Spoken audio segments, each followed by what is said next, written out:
Hi, we're about 20 minutes outside of Vegas right now, and right behind me is the Seven Magic Mountains. And it was created by this guy named Hugo Rodino. And it was Say that 3 times as fast. Yeah, it was created back in 2016, and it was supposed to be only viewable for 2 years, but because of the popularity, they decided to keep it for another 3 years. So it's going to be here until 2021. They just renewed their license, so let me give you a tour.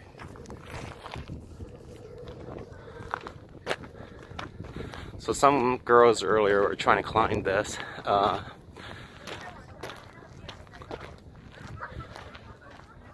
So it's not actually balanced. There's a huge rod that runs through this. I watched a documentary on how they built this. They brought a bunch of cranes out here, move all these boulders.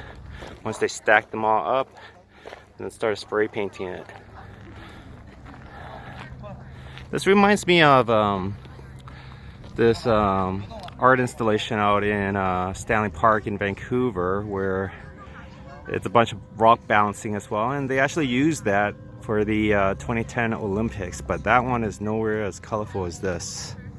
This is beautiful, and it's a beautiful day to check this out too.